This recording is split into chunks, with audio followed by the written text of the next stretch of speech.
ఉద్యోగులందరినీ మద్యం షాపుల ముందు నిల్చోబెట్టింది ఎప్పుడు అంటారు? అప్పుడే కదా కాపలాలు పెట్టారు ప్రభుత్వ టీచర్లను.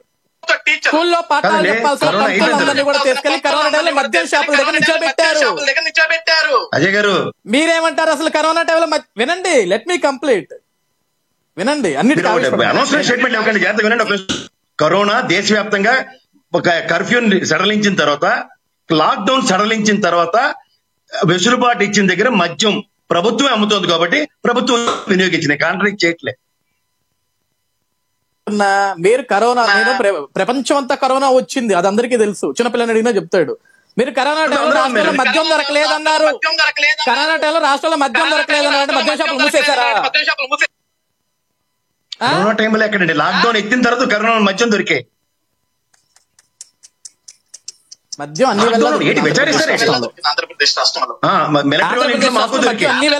మిలిటరీ వాళ్ళ ఇంట్లో మాకు మిలిటరీ మందు కాదు మాస్టర్,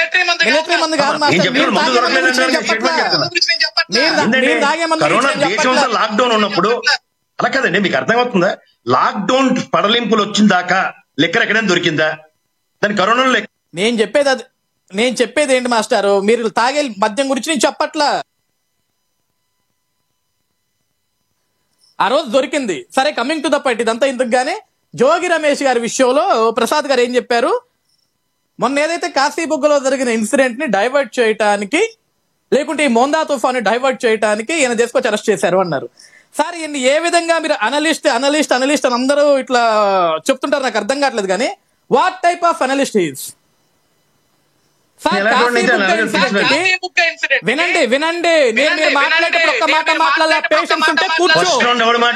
రెండో రౌండ్ లో అడ్డమైన చెత్త మాడితే కౌంటర్ మూడో రౌండ్ అంటే నువ్వు రాట్లేసే రౌండ్ గురించి చెప్పాకు. ఒకటో రౌండ్ రెండో రౌండ్ పర్సనల్ గా మాడగా నీకన్నా ఎక్కువ పర్సనల్ మాడగలను.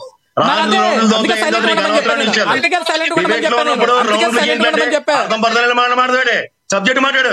లాక్డౌన్ లో మందు దొరకలేదు, డిబేట్ వచ్చి మందు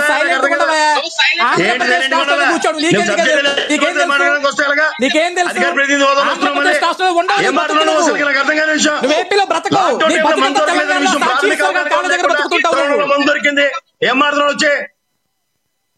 లాక్డౌన్ లో మందు దొరకలేదు బేసిక్ అవగాహన వాళ్ళు ఒక డిబేట్ వచ్చి ఏం చెప్పాలా?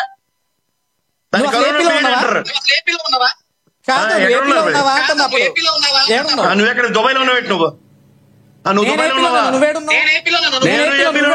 ఏం కావాలి? ఏ ప్రాంతం? మా ఊరు నర్సీపట్నం, మా ఊరు నేను చదువుకుంది విజయనగరం. ఏడోట నీకెందుకు? అధికారం ఇచ్చింది ఎక్కడైనా చెప్పడానికి, రాజ్యాంగం నాకు ఇచ్చిన హక్కు నేను ఎక్కడైనా నివసించే హక్కు. నువ్వు నాకు చెప్పడానికి రాజ్యాంగం తెలుసుకో ఫస్ట్. రాజ్యాంగం ఎక్కడైనా నివసించే హక్కు ఇచ్చింది, ఆ ప్రాథమిక అవగాహన కూడా లేకుండా నేను ఎక్కడ ఉన్నాను, నువ్వు ఎక్కడ ఉన్నావు? ఏందా మాటలు? అయిపోయిందా? ఏంటి అయిపోయింది? సబ్జెక్ట్ మాట్లాడే సబ్జెక్ట్ మాట్లాడు. సబ్జెక్ట్ మాట్లాడు. వినే ఓపిక ఉండాలి కదా, వయసులో కథలు వినడానికి ఓపిక ఉండదు నాకు. సబ్జెక్ట్ అయితేనే మాడితే వింటాను. ప్రసాద్ గారు ఆయన చెప్పే మాటల్లో మీకు అభ్యంతరం ఏమైనా ఉంటే నెక్స్ట్ టైం మీరు ఖండితురు కానీ సార్, ఆయన మాట్లాడి కంప్లీట్ చేయనివ్వండి. ఇద్దరు మాట్లాడుతున్నారు. పర్సనల్ గా మాట్లాడకండి. అజయ్ గారు సబ్జెక్ట్ లోకి వచ్చాను. అజయ్ గారు ప్లీజ్, అజయ్ గారు సబ్జెక్ట్ లోకి వచ్చాను ప్లీజ్. నాకు పర్సనల్ గా నేను ఇప్పుడు ఆయన మాట్లాడేటప్పుడు కనీసం ఒక్క మాట నేను నోరెత్తాలి, నన్ను కెలకొద్దు. నేను మాట్లాడినంత రాసుకోమనండి.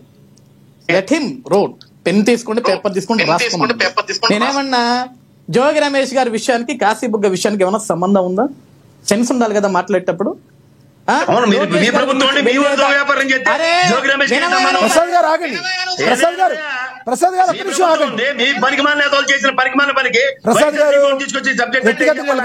సంబలపల్లిలో టికెట్ ఇచ్చింది మీరు, ఆరేమో పెద్దిరెడ్డి తాలూకా. మాకెందుకు ఈ సోదంతా? ప్రసాద్ గారు మీరు ఎలిగేషన్ చేశారు. ప్రసాద్ గారు మీరు ఎలిగేషన్ చేశారు కదా, ఇదే డైవర్షన్ పాలిటిక్స్ అని. ఆయన ఏదో చెప్తున్నారు, చెప్పనివ్వండి సార్, చెప్పనివ్వండి ఆయన్ని. ఆయన మీరు ఎలిగేషన్ చేశారు, వ్యక్తిగతంగా మాట్లాడతలేదు కదా ఆయన. అజయ్ గారు కంటిన్యూ చేయండి. అజయ్ గారు ఆయన 100 సార్లు ఇంటర్ఫీర్ అయినా మళ్ళీ చెప్తున్నా. జోగి రమేష్ గారు కల్తీ మద్యం అరెస్టుకి కాశీబుగ్గకి ఎటువంటి సంబంధం లేదు. కాశీబుగ్గ గురించి కావాలంటే ఆయన ప్రసాద్ గారిని లేకపోతే జగన్మోహన్ రెడ్డి గారిని ప్రతిరోజు మాట్లాడుకోమనండి, లేకపోతే అక్కడికి వెళ్ళి టెంట్ వేసి కూర్చోమనండి ఆ దేవాలయం దగ్గర, మాకేం అభ్యంతరం లేదు. కానీ జోగి రమేష్ అరెస్ట్ కి దానికి ఎటువంటి సంబంధం లేదు. కాశీబుగ్గ విషయంలో గౌరవ లోకేష్ గారు వెళ్ళారు, గౌరవ హోంమంత్రి గారు వెళ్ళారు, గౌరవ మంత్రి గారు వెళ్ళారు, గౌరవ ఎమ్మెల్యే గారు వెళ్ళారు, అక్కడ ఉన్న వాళ్ళందరినీ ఆ క్షతగాతులందరినీ కలిశారు. ఈ రోజు ఏదైతే వాళ్ళకి మనం ఒక డబ్బులు ప్రకటించామో ఆ సహాయం గురించి కూడా ఈయన ఒక మాట చెప్పాడు. అక్కడ అనితా గారు ఉన్నప్పుడు చెప్పలేదు, ఎమ్మెల్యే గారు ఉన్నప్పుడు చెప్పలేదు, కొండపల్లి శ్రీనివాస్ గారు ఉన్నప్పుడు చెప్పలేదు, అచ్చెన్నాయుడు గారు ఉన్నప్పుడు చెప్పలేదు, లోకేష్ గారు వచ్చేదాకా వీళ్ళు చెప్పలేదు. అంటే ఎప్పుడు ప్రకటించాలో కూడా వీళ్ళే డిసైడ్ చేస్తారు. అంటే ఎవరిని ఎప్పుడు ప్రకటించాలా, ఏది ఎప్పుడు ఇవ్వాలో కూడా వీళ్ళే డిసైడ్ చేసి చెప్తారు. ప్రకటించారు ఆయన అక్కడ. వినండి గారు దేశ ప్రధానమంత్రి గారు ప్రకటించారు. మీరు జర్నలిస్ట్ గా చెప్పండి సార్, మాట్లాడతారు.